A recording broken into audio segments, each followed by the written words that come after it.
Recording. There we go. Excellent. All right. Just wanted to make sure that she was there.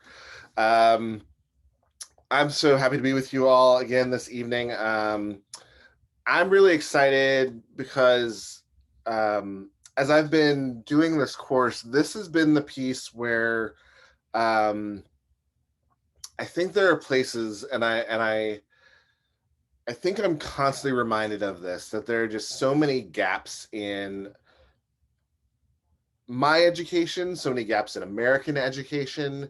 And as things kind of come to light and those places, those gaps come to the surface, I really get excited to talk about those places where I'm learning new things, where others are learning new things, and where we're thinking about things in new ways. So today we're going to talk a little bit. Oh, my screen sharing is disabled. Um, Today we're going to talk a little bit about. No, it's not. Fantastic. That was so fast. I love it. Today we're going to talk a little bit about the Great Migration. So I am going to. Um, I'm going to start right here. I don't know about you. I learned nothing about the Great Migration in any classes. I learned nothing about it. It was not a topic of conversation. It was only in my adulthood. And it was Isabel Wilkerson's book, The Warmth of Other Suns, that gave me my first education on the Great Migration. So we're going to get back to that in just a second. But I want to start with a piece of scripture, as we have been, just to kind of frame our conversation. And this is a piece of scripture that you probably all know, in some sort of Sunday school context. Another one of those wonderful Sunday school passages. This is Exodus 16, and I broke this up a little bit because it's long, and I just wanted to get to a couple of important points. The whole congregation of the Israelites set out from Elim. This is after they've been released from Egypt. And Israel came to the wilderness of Sin, which is between Elim and Sinai, on the 15th day of the second month after they had departed from the land of Egypt. The whole congregation of the Israelites complained against Moses and Aaron in the wilderness. The Israelites said to them, "If only we had died by the hand of the Lord in the land of Egypt when we sat by the flesh pots and ate our fill of bread, for you have brought us out into this wilderness to kill this whole assembly with hunger." All the whining. Um, then skip forward a little bit. Then the Lord said to Moses, "I'm going to rain bread from heaven for you, and each day the people shall go out and gather enough for that day. In that way I will test them whether they will follow my instruction or not. On the sixth day, when they prepare what they bring in, it will be twice as much as they gather on other days." So Moses and Aaron said to all the Israelites, "In the evening you shall know that it was the Lord who brought you out of the land of Egypt. In the morning you shall see the glory of the Lord, because he has heard your complaining against the Lord. For what are we that you complain against us?" And Moses said, "When the Lord gives you meat to eat in the evening and your fill of bread in the morning, because the Lord has heard the complaining that you utter against him, what are we? Your complaining is not against us, but against the Lord." So in the evening, quails came up and covered the camp. In the morning, there was a layer around the camp. When a layer of dew lifted, there on the surface of the wilderness was a fine, flaky substance, as fine as the frost on the ground. When the Israelites saw it, they said to one another, "What is it?" For they did not know what it was. Moses said to them, "It is the bread that the Lord has given you to eat. This is what the Lord has commanded. Gather as much of it as each of you needs, an omer to a person, according to the number of persons, all providing for those in their own tents." The Israelites did so, some gathering more, some less. But when they measured it with an omer, those who gathered much had nothing over, and those who gathered little had no shortage. They gathered as much as each of them needed. And Moses said to them, "Let no one leave any of it until morning." But they did not listen to Moses, as expected. Some left part until morning, and it bred worms and became foul, and Moses was angry with them. Morning by morning they gathered it as much as each needed, but when the sun grew hot, it melted. Um, and on the sixth day they gathered twice as much food, 2 omers apiece. When all the leaders of the congregation came and told Moses, he said to them, "This is what the Lord has commanded. Tomorrow is a day of solemn rest, a holy Sabbath to the Lord. Bake what you want to bake, boil what you want to boil, and all that is left over put aside to be kept until morning." So they put it aside till morning, as Moses commanded them, and it did not become foul, and there were no worms in it. And Moses said, "Eat it today, for today is the Sabbath to the Lord. Today you will not find it in the field. For 6 days you shall gather it. But on the seventh day, which is the Sabbath, there will be none." Spoiler alert, though, some people did not listen. But skipping forward, the house of Israel called it manna. It was like coriander seed, white, and the taste of it was like wafers made with honey. Moses said, "This is what the Lord has commanded. Let an omer of it be kept throughout your generation, in order that they may see the food with which I fed you in the wilderness, and when I brought you out of the land of Egypt." And Moses said to Aaron, "Take a jar and put an omer of manna in it, and place it before the Lord to be kept throughout our generations." As the Lord commanded Moses, so Aaron placed it before the covenant for safekeeping. The Israelites ate manna for 40 years until they came to a habitable land. They ate manna until they came to the border of the land of Canaan. And by the way, an omer is a tenth of an ephah, in case you were wondering. Um, I love this story, not just because of the complaining Israelites. That's just fun anytime. But I love this story because it's about the idea of what does God provide when we are in the midst of the hardship. What is God providing for the people in the midst of being released from slavery? What keeps them going? What sustains them? What helps them preserve who they are? And it becomes such an important thing that God tells them, preserve this, put some of it in a jar, put some of it in a jar and put it put it in those holy places so that you can remember this period of time. You can remember what it was that sustained you through this hardship. Um, and as I think about sort of what's happening with sort of the revival of African American culinary history, I think it's a little bit of that. It's being able to remember what sustained a people. It's remembering what got us through a hard time. It's what got us through those years that felt like wilderness, that felt like exile, that felt like desert. Being able to have that reference point to say yes, in some ways to be able to say, this is how God got us through. These are the things God used to get us through. And these are the things that helped us preserve not just our culture, but our dignity and our sanity. So the Great Migration, the thing that I never learned about in high school, thing I never learned about in college, thing I just never learned about. The Great Migration begins around 1910. And sort of as the events that are beginning to percolate that are going to eventually lead towards World War One, you have many ethnic groups, white ethnic groups, moving away from urban centers, and there's a need for less expensive labor. And people from the north begin slowly enticing people from Black people from the south to come up north to do work for them. At the same time, situations in the South are awful. You have the Civil War ends. You have the government making promises to people after the war about giving them land and giving them freedoms, and those don't come. They don't materialize. You have sharecropping, which is essentially slavery by another name, where people end up getting defrauded out of land and out of money and are beholden to landlords, despite the fact that they're no longer owned by them. They become indebted to them, and essentially it becomes the same mechanisms. So you have this situation of racial violence in the South and discrimination in the South. And then you have these opportunities that are being created both by essentially by both world wars as the time goes on, where more opportunities become available, work opportunities become available in the urban North and West. And what happens in this time that goes from about 1910 to 1971 is the largest migration, internal migration in history, not caused by a natural disaster. 6 million African Americans relocate from the rural South to urban North and West. This is a complete reshaping of the country.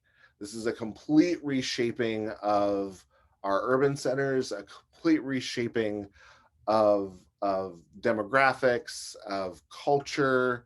And so ultimately then it becomes a complete reshaping of the narrative of food. And the foods that had become the staples of people, both during enslavement and after enslavement in the rural South, these foods now become the staple foods that they take with them to cities in the North, cities like Philadelphia and Detroit and Chicago, but also cities like San Francisco and Seattle and Portland.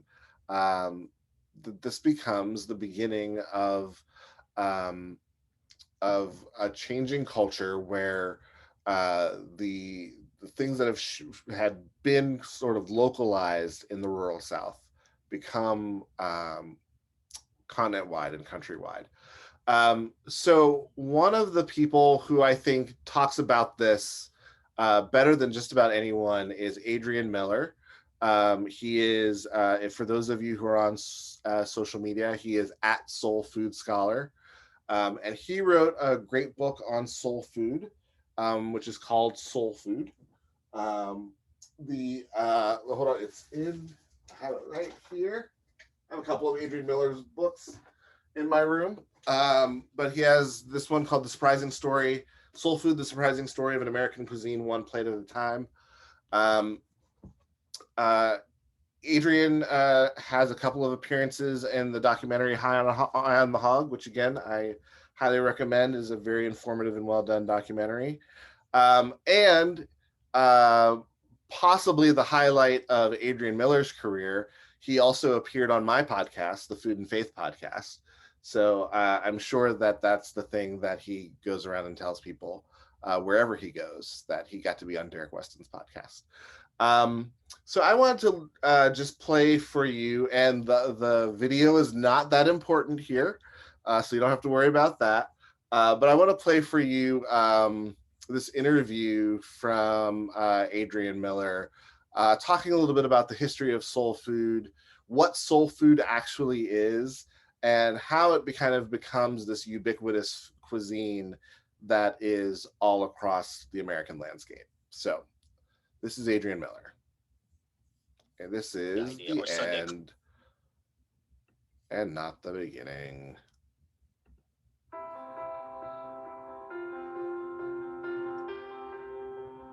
Two commonly known words, soul and food, capture so much meaning. There are the foods themselves, wonderfully diverse and prepared in homes, churches, and restaurants. But there's so much more to this. There's a history, a culture, religion, and the blending of cuisines from surprising places just to begin to tell the story. Few know that story like today's guest, Adrian Miller. I'm Kelly Brownell, Director of the World Food Policy Center at Duke University and Professor of Public Policy at Duke. Welcome to the Leading Voices in Food. Adrian Miller is an attorney, a culinary historian, and a certified barbecue judge who has lectured around the country on topics such as black chefs in the White House, chicken and waffles, hot sauce, kosher soul food, red drinks, soda pop, and of course, soul food. His book, Soul Food, The Surprising Story of an American Cuisine, One Plate at a Time, won the 2014 James Beard Foundation Book Award for Reference and Scholarship. He's also been involved with public policy, having served as a special assistant to President Clinton, among other positions. Adrian, thanks so much for joining us. Oh, it's good to be with you. So let's start with this question. What is soul food? So I believe that soul food is actually the immigrant cuisine of African-American migrants who left the South during the Great Migration and settled in other parts of the country. A lot of people think of soul food as shorthand for all African-American cooking, but I just think it's just one aspect of it. Just a quick overview, I would say the key components of African-American cuisine in a broader sense is you have kind of the food of the interior South, which the lines between Southern and Soul can, I think, get blurred. Then you've got the low country cooking along the Atlantic coast. You've got Creole cuisine, all these different kind of cuisines going on. So the reason why I call it an immigrant cuisine is because typically when immigrants or migrants leave a place and they get to a new place, they want to recreate home. And the way they often do that is through food. And after they get established and they have a little more prosperity, then they start having the celebration food of the old country. And much of what we call soul food today is the celebration food of the rural South. So interesting. So how did soul food get its name? So the common misperception is that soul food started in the 1960s because you had strong expressions of Black identity. Black is beautiful, Black power. You know, in those days, I would have an afro if I had hair. But the earliest joining of the words soul and food in the English language go back to Shakespeare. So Shakespeare's first play, The Two Gentlemen of Verona, has this scene where two characters, Julia and Lucetta, talking about this hunky guy named Proteus. He walks by and Julia says to Lucetta, "Oh, knowest thou not that his looks are my soul's food? Pity the dearth that I've pined in by longing for that food so long a time." So even in the late 16th century, not unusual for two girlfriends to get together, describe a guy as yummy. That's one thing we can take away from that. But going forward, soul food in the English language meant anything you did to edify your spiritual life. So listening to a sermon, studying scripture, singing hymns. Fast forward to the 1940s, you have these basically African-American jazz artists who are very disgruntled because they thought that the white jazz artists were getting all of the publicity and making the most money. So they consciously, intentionally took this music to a place where they thought white musicians could not mimic the sound. And that was the sound of the Black church in the rural South. So that gospel-infused music, they started calling soul and funky. And so soul is the one that caught on, and it started getting slapped onto other aspects of Black culture. So it was really soul music first, soul brothers, soul sisters, soul food. That's what a fascinating history. So what would a typical soul food meal be? I think a typical soul food meal would be one of these entrees. So fried chicken, some kind of fried fish, usually catfish, or even chitlins, chitterlings for the uninitiated, which are pig intestines, not for everyone. And then the side dishes would be some type of greens. And in soul food, the most popular greens are kale, cabbage, collards, mustard, and turnip greens. So I often tell people, if you discovered kale in the last 5 to 10 years, welcome to the party, because we've been eating them for about 300. And then you've got black-eyed peas, mac and cheese, and then candy jams, sweet potatoes, some type of cornbread. Even though wheat breads are popular in soul food as well, cornbreads, I think, are the most emblematic. Hot sauce, then some kind of red drink. And in soul food culture, red is a color and a flavor. So we don't call things cherry or strawberry that has hints of cranberry. It's just red. And then some dessert, which could be sweet potato pie, pound cake, peach cobbler, or banana pudding. I think those are the most common ones. Anywhere in the world, it changes when you're in the South. If I was asked what's soul food in the South, I probably would add okra as a possible element of that meal and maybe change up the desserts. But once you get outside of the South, it's pretty much a standard menu. How do you distinguish soul food from Southern food? The short answer is that soul food tastes better. But the longer answer is, I think a lot of it is the performance of these foods, because there are a lot of techniques and ingredients are shared in common. But I find that soul food tends to be more intensely seasoned. I think it relies much more on variety meats, the odd cuts of meat like oxtails, ham hocks, turkey tips, those kind of things. Although that's breaking down now, because with the rise of whole animal cooking, especially in a fine dining context, you're starting to see variety meats show up on all kinds of menus. But in terms of the wheelhouse of soul food, that's one place. With the regards to the intense seasoning, just like spicier. And I think the lines between savory and sweet are blurred in soul food. So the perfect example is cornbread. So there's a big fault line, right? Whether you put sugar in cornbread or not. Most recipes that I've seen for cornbread, at least in a soul food context, have sugar. And now a lot of white Southerners say when you put sugar in cornbread, it becomes cake. But you definitely see sugar in cornbread in at least soul food kitchens. And then another example of, I think, intense seasoning is Nashville hot chicken, which is a super insanely spicy type of fried chicken. So you have a common ingredient, fried chicken, but you go way overboard on adding the spice. So those are just two examples I see with soul food. What are some of the African culinary influences on soul food? So one of the things is the idea of kind of one pot meals, typically with meat and vegetables mixed together. So just think of greens. And greens is definitely a signature from West Africa. There's a lot of dishes with leafy greens involved. But greens typically, traditionally, would have the greens mixed in with some onions, maybe some red pepper, some garlic, and then a piece of salted, smoked, or dried meat to season the vegetables. And so I think that's an example of West African culinary signature. Another one would be fried fritters, frying in deep oil. Hush puppies, for example, I think is a nod to a West African dish. There's something called akara, which is basically taking black-eyed peas, peeling off the skin, and then grinding them together and frying them. And when you look at an akara and you look at a hush puppy, they're very similar in look and feel. So I think that's kind of an idea. But the idea of having some deep fried component to a dish is key. And then definitely involving fish, whether fried or smoked or stewed or whatever is another example. And using chilies. Chilies are native to South America, but before chilies were introduced in West Africa, there was a lot of warming spices, they called them, that were used. So ginger, cardamom, so you see a lot of this happening in West African food prior to European context. So I think that was basically showing that the African palate was hardwired to accept chilies. And then the last thing I'll mention is a prevalence of red drinks. And in West Africa, it's called bissap. And it's basically a tea made from the flowers of the hibiscus plant that comes over to the New World, quote unquote. It takes root in Jamaica, where it's called sorrel, and then it makes its way around Latin America. So if you go to a taqueria and you have agua de Jamaica, you're drinking a West African drink. And then the prevalence of okra, I think, is another binding culinary signature. So what were typical meals like during slavery? And would you say that soul food is synonymous with slave food?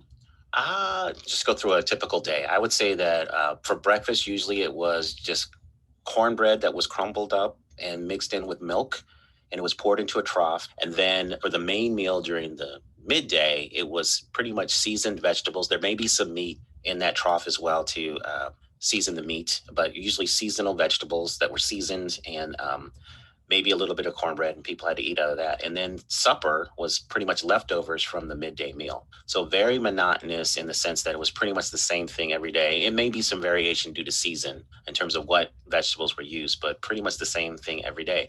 But when the work schedule slowed on a weekend or for a special occasion, then you start to get the more festive, celebratory food, the fried chicken, the cakes, biscuits, and all of those other things. I don't think soul food is synonymous with slave food because it's a much more complicated story. If you actually look at a typical soul food meal, you're seeing influences from the indigenous people in the Americas, and you're seeing a lot of influence from Europe. So I think it's really a mixture of a lot of things. Like a lot of the desserts we think of, sweet potato pie, pound cake, banana pudding, those have precursors in high-end English cooking. Sweet potato pie, look at seasoning and technique, is very similar to a carrot pie. So you're swapping out one orange sweet vegetable, root vegetable, for another. The banana pudding is based on the British trifle, which is a bread and cream component. So a lot of these things come into play when looking at soul food. Boy, the idea of a trough is just heartbreaking. I know. And people were not allowed to have utensils because that was a potential weapon. So they had to eat with their fingers or use clam shells or some kind of seafood shell to scoop the food out. Well, so it's hard to move on after thinking about that, but let's try. So does soul food need a warning label? I mean, people talk about the healthiness of that and possible contribution to things like heart disease and diabetes and things. What do you think about that? Yeah, I just think soul food's getting a bad rap. I think let's just back up and think about what nutritionists are telling us to eat these days. More dark leafy greens, more sweet potatoes, more fish. Okra is a superfood now, hibiscus. So all of these things are the building blocks of soul food. So I think it's a matter of how soul food is performed. Soul food is celebration food. It was not meant to be eaten every day. And so we're eating soul food out of context. But given all of that, I think a number of the health problems that are arising in the Black community, some may be traced to soul food, but I think most of it is traced to convenience food and fast food. I think people are not taking a closer look at the entire diet. And I think that's where a lot of the health problems are arising. So what I tell people is understand what soul food is, eat it in moderation, in a celebratory context, but just keep in mind that a lot of elements of soul food, if you prepare it a different way, could really improve your diet. So perfect example from my book is I have a recipe for Creole broiled catfish. So instead of the typical fried treatment, you just get a catfish fillet, rub it with some olive oil, sprinkle on your favorite Creole or Cajun seasoning, broil it for 7 minutes. And that's one of the most popular recipes in my book. I can imagine that people who've read your book, who might have grown up with such food, have that experience brought alive in new ways by understanding its history. Have you found that to be true? I have. So one of the hottest trends right now in soul food is vegan. And for a lot of people, that's an oxymoron. Traditional or the conventions of soul food that's floating around in people's minds. But if you go back to what enslaved people were actually eating, seasonal vegetables, not a lot of meat, and water, and they only got processed ingredients on the weekends and in celebration modes, then you realize that pretty much people were eating something close to what we call vegan today. So I think it just takes a reframing of kind of the traditional diet. But a lot of people have to have their eyes open because there's so much prejudice against soul food. The idea that it's slave food, that it's going to kill you, that it's not worthy of celebration. As a lot of my work is trying to undo those misperceptions and put soul food in a proper context and just say, hey, this is something worth celebrating. So your book, Soul Food, is... All right, I'm going to stop right there and ask you guys a couple questions. One, am I the only one whose education was lacking when it came to the Great Migration? No, okay, I'm seeing some no's. Was anyone taught about the Great Migration? Anyone? A little bit, something? Oh, okay. So we should all be mad at our teachers. Fantastic.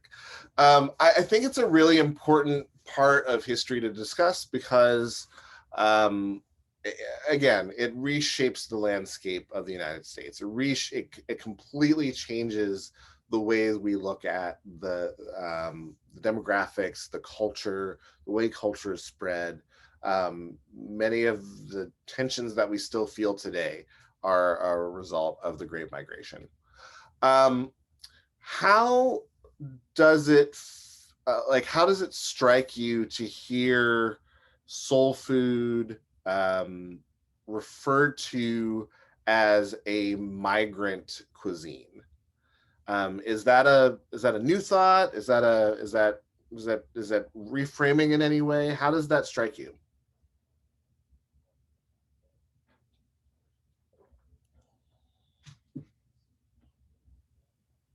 I have not heard it before as an immigrant cuisine, but it makes sense to me. To me, the immigrant cuisine would be, what is your background in food, and what does your family eat? So I don't know if immigrant to me is quite right, but genetic food. Okay. Yeah, the only problem I have with immigrant is that usually it's going from one nation to another rather than within the team. Otherwise, it fits perfectly.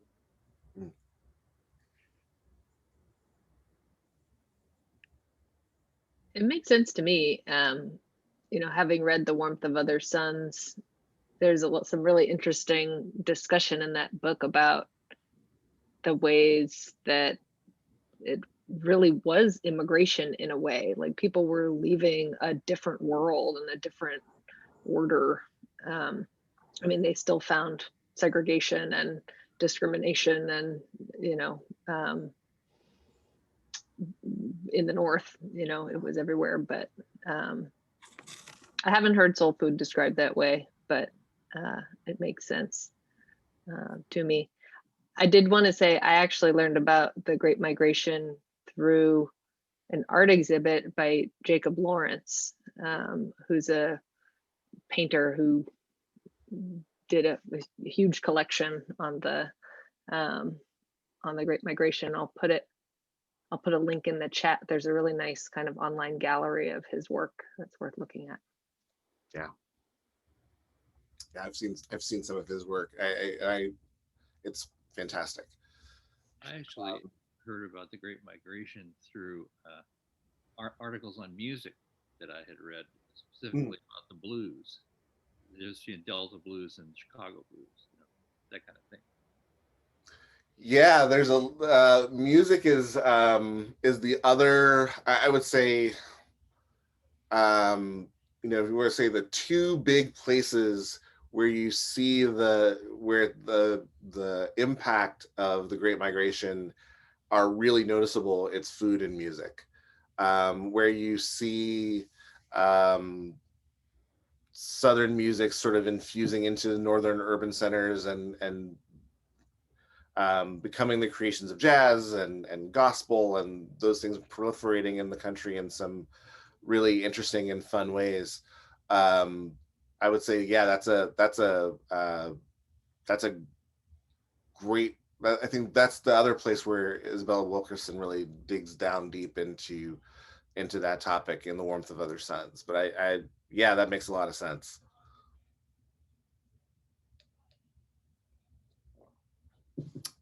One of the things that I think about with this idea of soul food as a migrant cuisine is so helpful for me, for a couple things, in a couple ways. One is that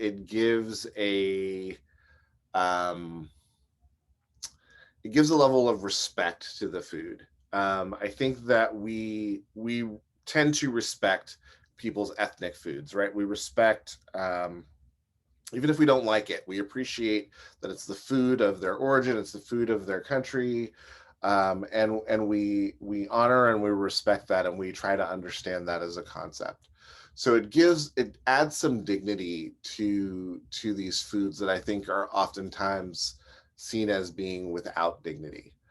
Um, Two, it helps reframe the experience of the Great Migration. The idea that in some ways, while it was within the country, they were still moving to places where their rights were going to be in question, where their citizenship was going to be in question, where their ability to operate as a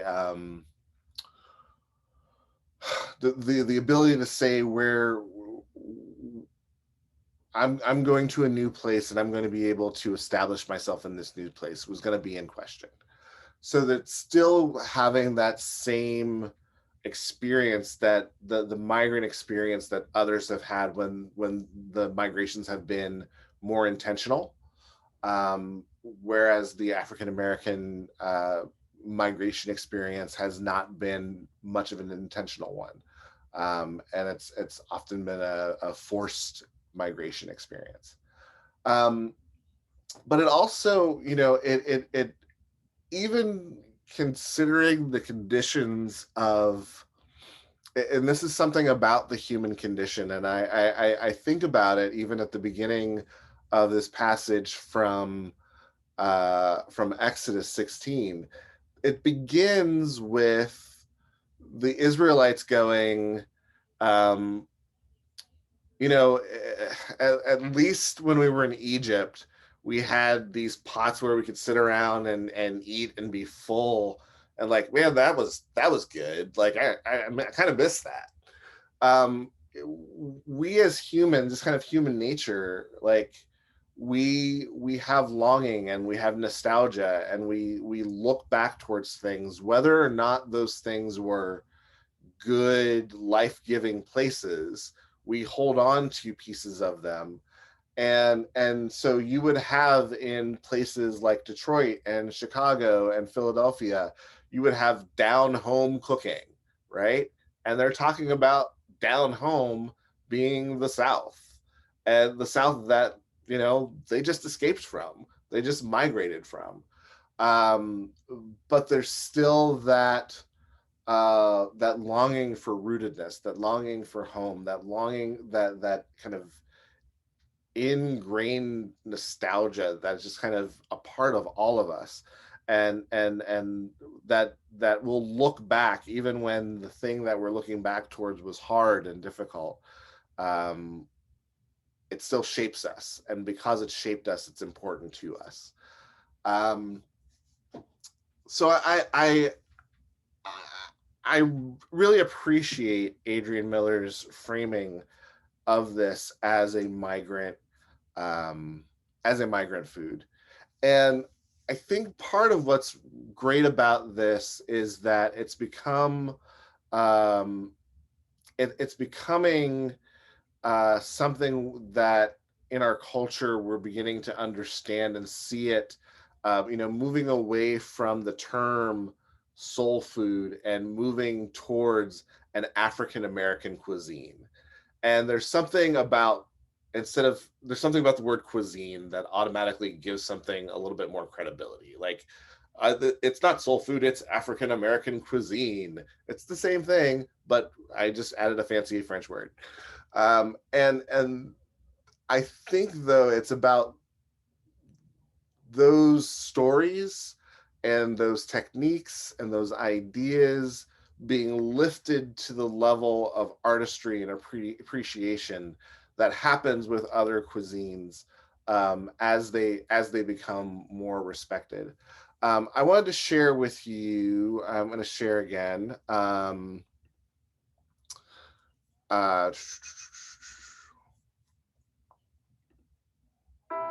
Nope, we're done with that. Marcus Samuelsson, this book, The Rise, Black Cooks and the Soul of American Food. This is another lovely book filled with recipes. I actually made one of them a couple weeks ago. It was a trout recipe that was pretty good. But it's also telling the stories of Black cooks in this country, and both the history of Black cooks in this country and also the present day experience of Black cooks in this country. So I just want to share just this very short PBS piece that this was from the end of, I think it was from November or December. So there's a lot of references to the pandemic and to the holidays. But I just wanted to share this piece real quick and talk about it for a second. This is a time where cooking takes center stage. Often overlooked are Black chefs and cuisine. Jeffrey Brown reports for our Arts and Culture series, Canvas. Red Rooster in Harlem. A skeleton staff prepares for another day of socially distanced diners and takeout orders. The restaurant, a vibrant homage to Black food, art, and culture, is the creation of Ethiopian-born chef Marcus Samuelsson, who at age 50 has come a very long way. Jeff, you have to, first, when you have a journey like mine, you have to acknowledge privilege and luck. I was born in a hut that is smaller than 2 restaurant tables in my restaurant. I had tuberculosis, me and my sister. My mother died, but she took us to a Swedish hospital. That then a nurse had empathy for us, that took us in, that then set us up for adoption. Samuelsson would grow up in Sweden, train in top European kitchens, work in and then start his own restaurants here in the U.S. He became a citizen in 2004. In an age of celebrity chefs, he's a star, including as host of the PBS series, No Passport Required.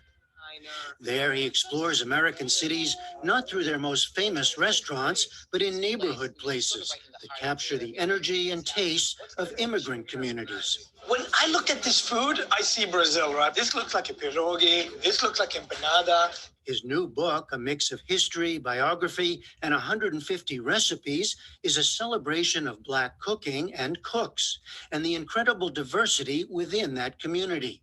It's called The Rise. The Rise for me is really an opportunity to tell and share the story about Black excellence and contribution to the American landscape, to talk about the authorship, create memories, hopefully, that people cook around it, not just African Americans, but all of us, and then also really create an aspirational level so people want to go into our industry. Why is the larger history and the variety, why is that so little known? Well, I think, first of all, America's history at large is written very much from a European lens, right? The more we learn about who contributed, the more respect and understanding we will have with one another. We can all agree that this is the year to have a conversation about race, class, and identity. And when we talk about those things in terms of political or in religious context, it always gets to a hostile environment. Food is actually a way for us to go into the holiday season, cook from a book, talk about us as Americans, as a wider Americans, and enjoy each other.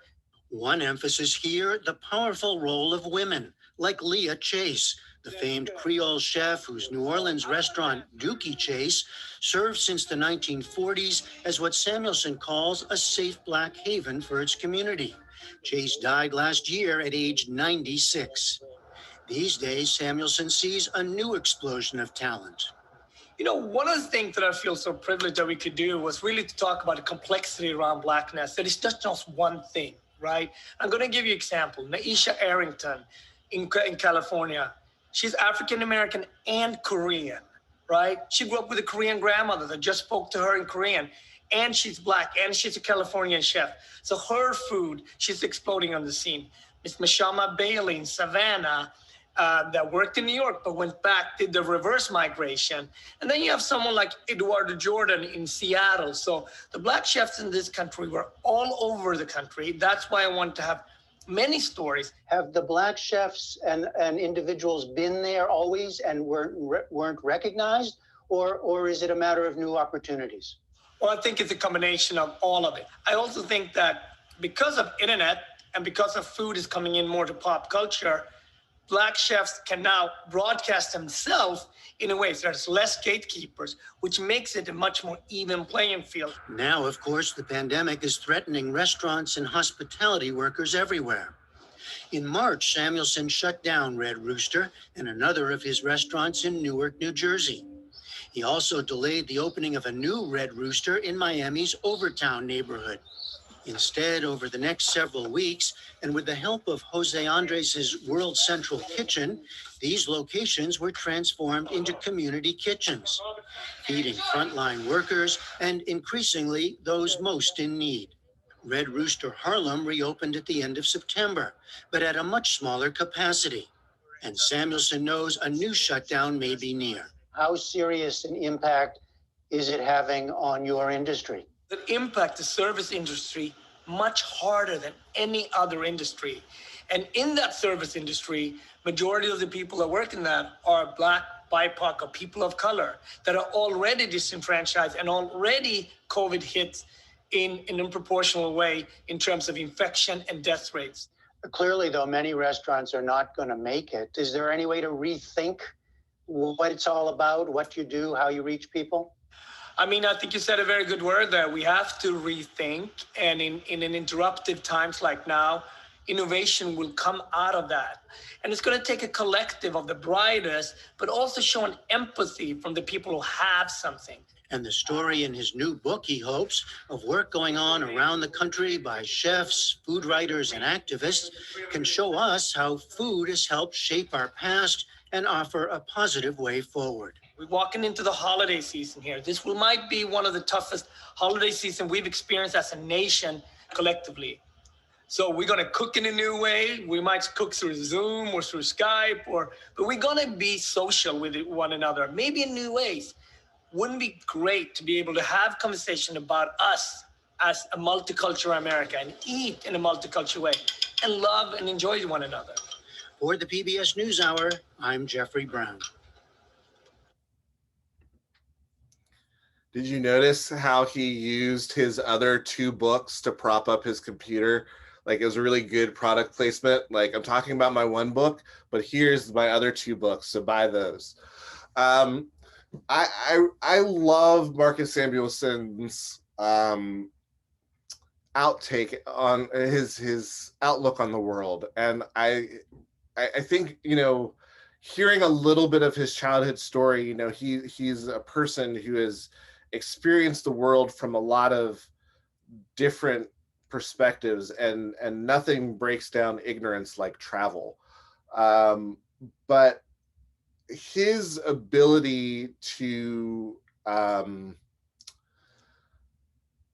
just to articulate food as this thing that can bring us together, to be able to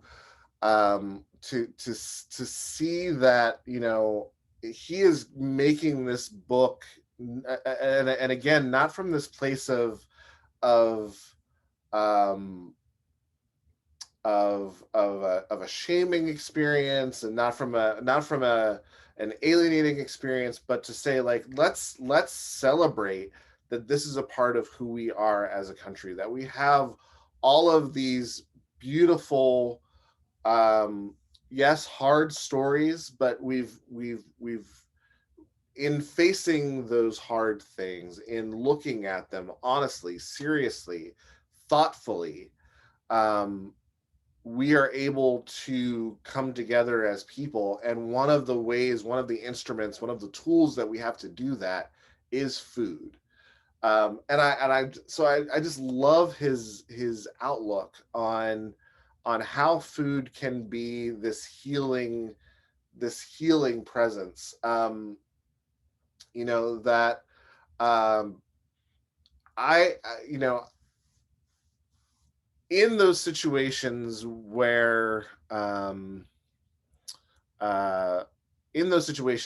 I have been in a new culture, you know, people share so much of themselves through their food, through their family recipes, um, through their things, their kitchen experiences, and it's those things that they're humanizing.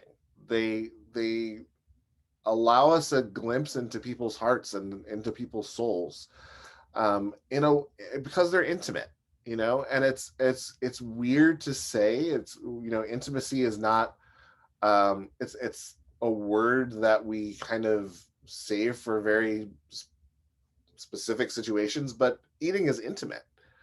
Eating's an intimate thing. Cooking is an intimate thing. Cooking for someone is an intimate thing. Cooking with someone is an intimate thing. And Marcus Samuelson's invitation in this book, and it is a fantastic book. It's beautifully shot. They're great stories about chefs all over the country. I've tried, like I said, I tried one recipe. I have a whole bunch of others that are dog-eared to be tried into the future. But it's this beautiful invitation to really celebrate diversity, to celebrate diversity through food, and to celebrate diversity through and to get to know and hear people's stories through their food. So one more thing, and then open it up a little bit for some conversation, and then we can call it a night. And this is going to lead into this is a time. This is going to lead into next week's conversation. This is a quote from Adrian Miller's book. If soul food is about love, then I must ask, what are so many people hating on the cuisine? Sean Chavis, a food writer, states that a primary reason is soul food's unhealthy image.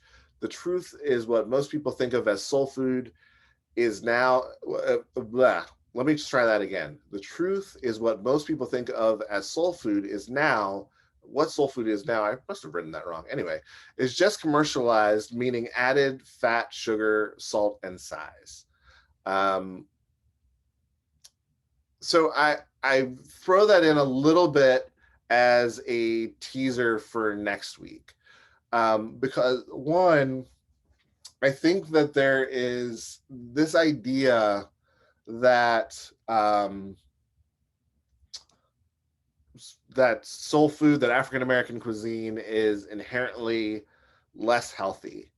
Comes from, you know, I think what he says in his in his book and in that interview, eating out of context. Eating celebratory foods 7 days a week is not a great idea. But eating celebratory foods at celebration time is a great idea. But there's also the fact that what has happened with soul food and with a lot of migrant cuisines is the Americanizing of them, which tends to be adding salt, adding fat, and making them supersized. And that's where the unhealth is. The unhealth is in what we have done to various cuisines, the ways that we have tweaked them to make them marketable, to make them have longer shelf life, to make them in essentially more American. Those things have been the things that have made them less healthy. And that is what we're going to talk about next week. But before we close, I just wanted to see if there was any more closing thoughts sort of on anything Marcus Samuelson had to say, any more on soul food,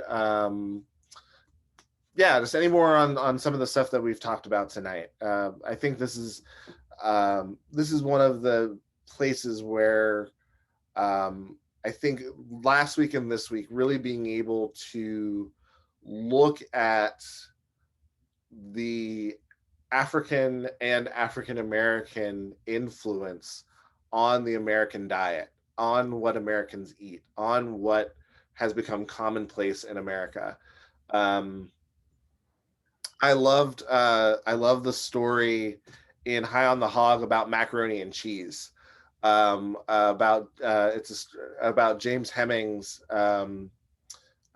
making macaroni and cheese for Thomas Jefferson and Monticello, basically going to France and learning techniques and bringing it back and making macaroni and cheese, which is now sort of like the most ubiquitous and most American of foods, at least in my understanding of how food works. But I just think this is such an important part of the story that I just don't want to get erased. The things we've talked about last week and this week that I think is, it's one of the ways that we hold on to and honor and dignify those people who often weren't given dignity and honor in the decades and centuries before us.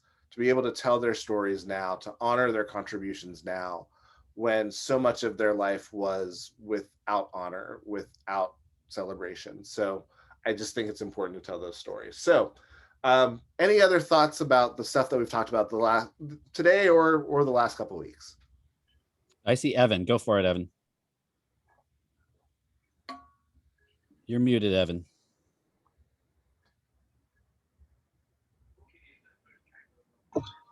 Yeah, since we just celebrated Juneteenth for the first time, we have a year to get ready for what will become the celebratory food. I don't know, the equivalent of hot dogs and watermelon for 4th of July. What's shaping up and who's contending to establish it? I think that's a great question. And I think it would be a huge waste if our Juneteenth celebration didn't look markedly different from our 4th of July celebration. So I think you're absolutely right. We have a year to think about it, plan it. I will, this book that I mentioned is a resource. Marcus Samuelson's book is a resource, but start planning now. Think about making your Juneteenth celebration very different from your 4th of July celebration. I don't know. I think at the end of this class, we're going to have a potluck. You have to come here to judge how we do.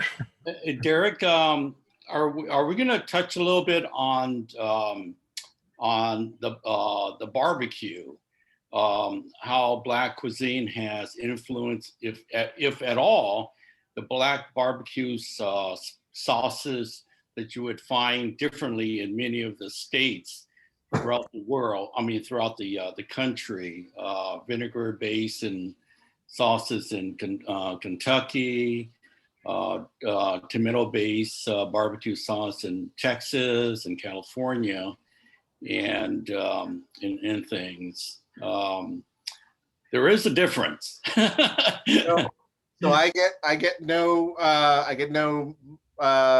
kickback from this, but Adrian Miller also, this book just came out. The same author, Adrian Miller, just wrote Black Smoke, African Americans in the United States of Barbecue, talking about just that thing. And it's again, if you do have a chance to listen to my interview with him on my podcast, there is a pretty comical exchange that we have. He talks about seeing an episode about barbecue on the world's, like something about the country's best barbecue, and every person who is featured on the show is white. And his response was this Scandinavia's best barbecue. Like, I don't understand what's happening here. So it's about, it's about erasure, right? And it's about being able to and when we're talking about barbecue, it's not just African American erasure, it's also indigenous erasure. That a lot of our barbecue techniques also were developed from our indigenous brothers and sisters who kept a lot of people from starving that were in the process of colonizing this land. So yeah, there's a lot to talk about there. All right, that seems like a good time for us to end.